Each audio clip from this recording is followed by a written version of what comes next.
Say rolling around, sitting on doves, can't lie, I was high on shrubs. Topical back with another video. I'm Strange Wang. He is Nate. Today we are doing a bracket to find out what is the best John Hughes movie. We love coming to age films. John Hughes, he's kind of the king of coming to age movies. So he'll tell you how our brackets work, our 2 to 3 rules, and then we're gonna jump into it. 2 movies pop up. We try to decide which one we think is better and deserves to move on to the next round. If we disagree, then we play rock, paper, scissors to decide. If one of us has not seen one of the movies that pops up, but the other person has seen both of them, then the person who has seen both of them gets to decide on their own.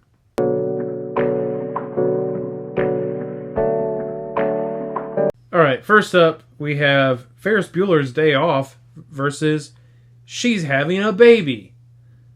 Well, if the person's watching this video that I think's watching this video, I hope you're not having a baby. This is easy for me. Ferris Bueller's Day Off. I'm already having a baby, so...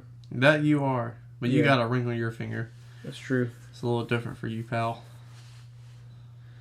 Uncle Buck versus 16 Candles.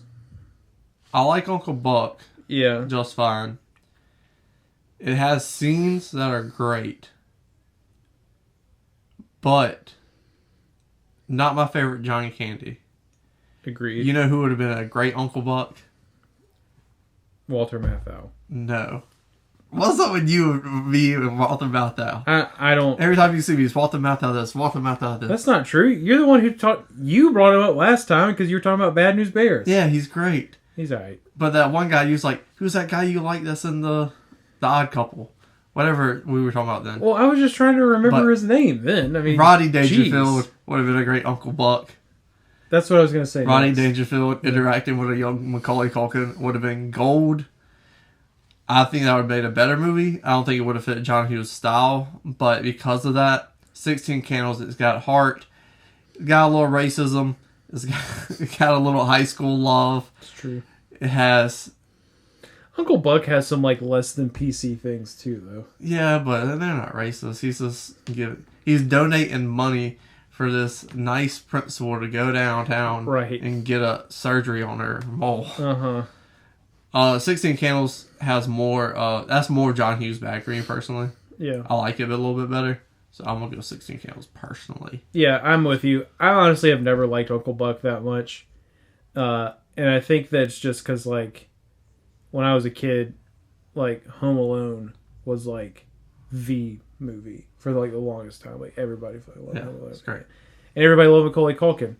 And for some reason, I don't know what it is about. Maybe it's just because this movie has like a slightly, I don't know if slimy's the right word, but like shadier undertone than Home Alone does. And like I know it's a terrible movie, but I was a kid, so like I'm cutting myself some slack. I don't really care if you cut me slack or not, but like I loved Richie Rich.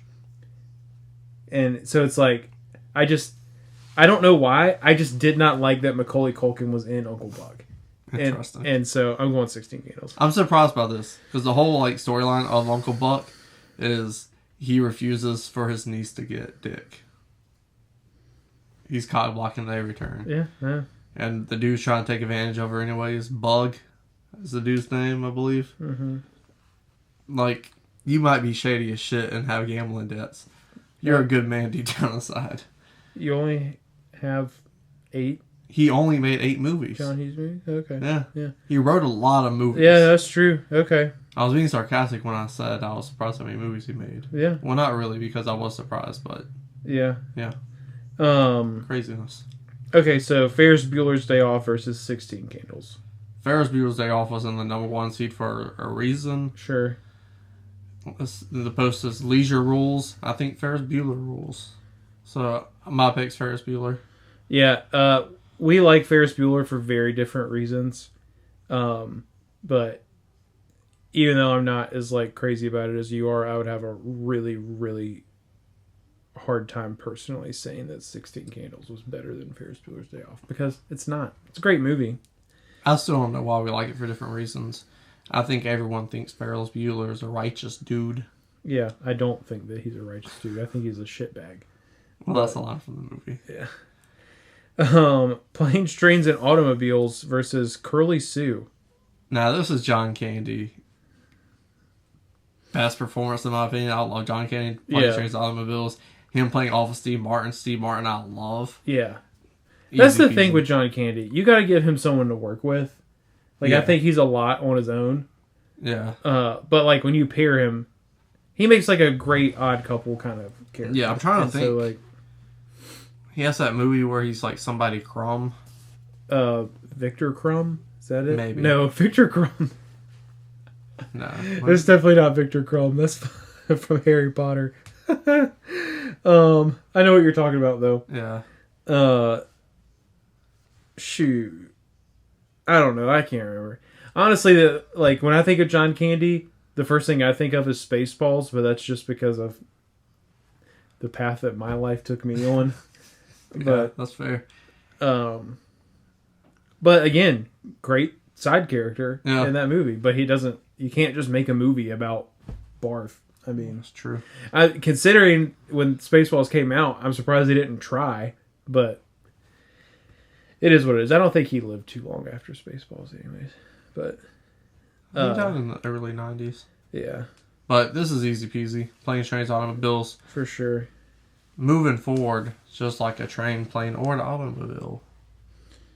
All right, and then we got The Breakfast Club versus Weird Science. Weird Science, very niche. Shout out Pete Manus. I was about to say, I was like, our former boss loves You'll that never movie. watch this ever, but in case you do, I want you to remember that I remember how much you love Weird Science. Yeah. I like Weird Science. I doubt you would like Weird Science. I mean, I can appreciate, like, you know, Two horny teenage boys. from when it came out. Yeah, I get it. A movie I, about two horny teenage boys. I understand. I understand where they were going. I understand that there are a ton of males that can relate to that fantasy of just being able to create, you know, your whatever you're picturing in that moment. But like, yeah, it's fine.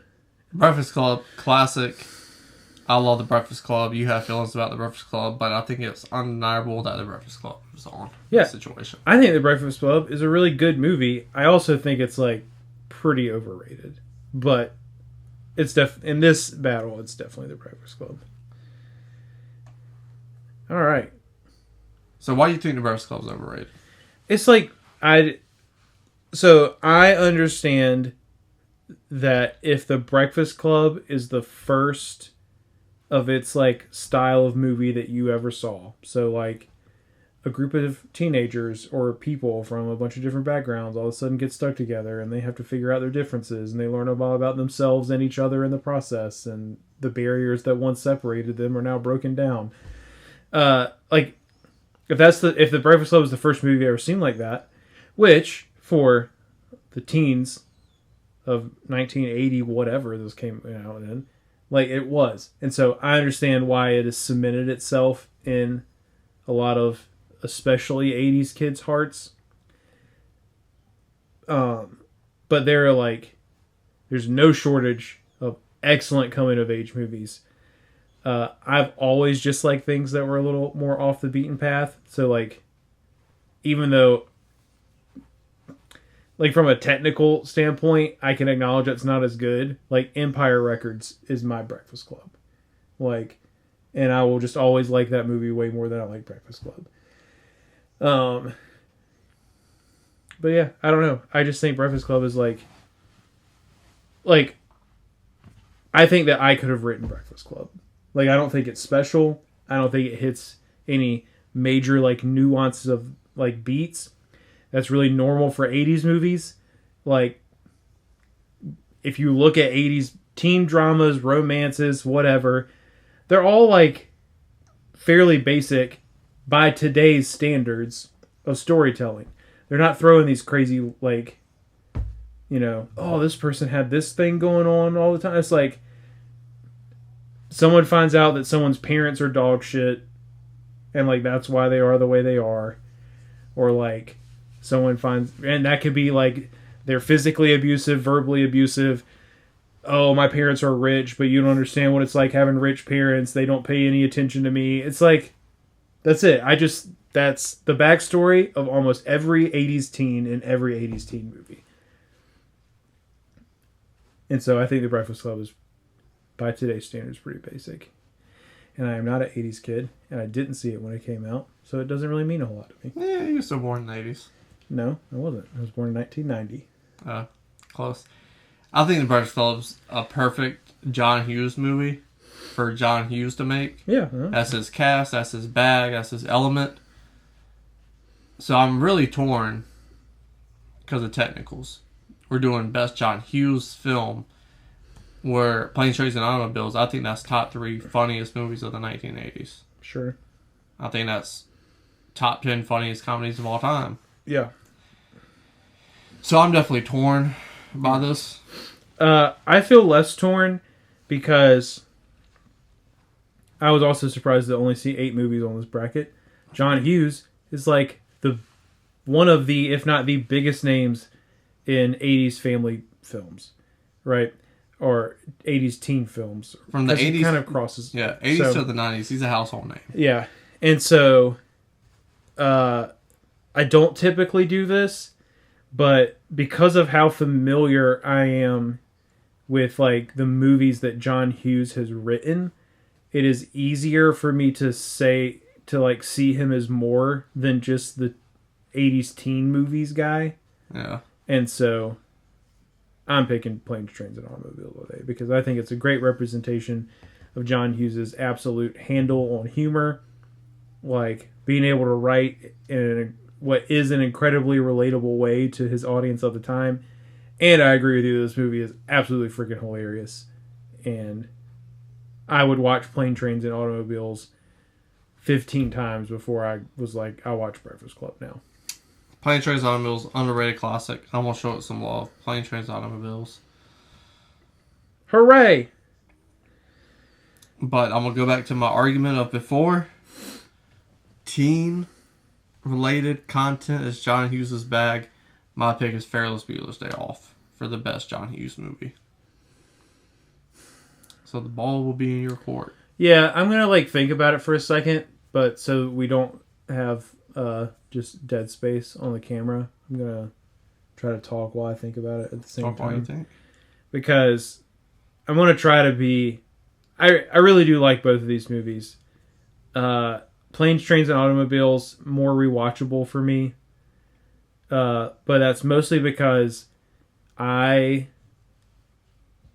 understand that like conflict is really important to storytelling, but I always hate it anytime I'm watching a movie and it gets to the point to where like I know something bad is going to happen. It's like I don't want to watch anymore because I just hate that part.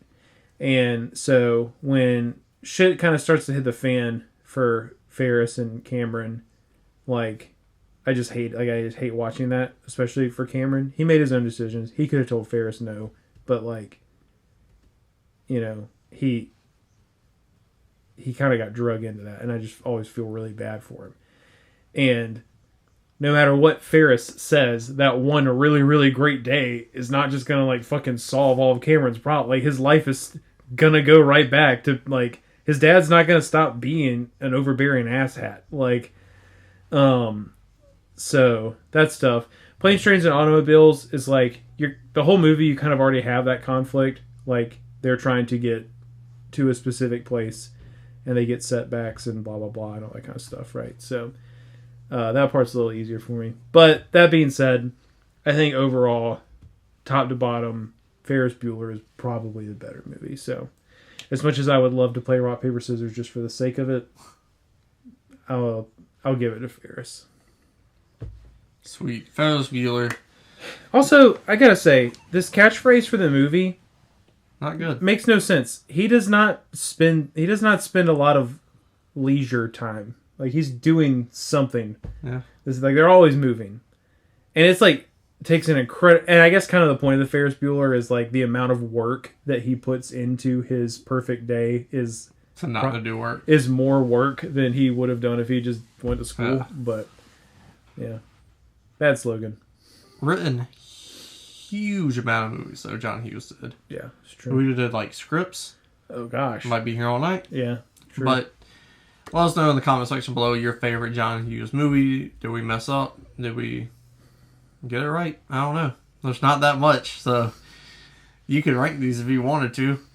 Scroll like, hit the like button, share the video, and subscribe. It's not a game, it's a rich thing.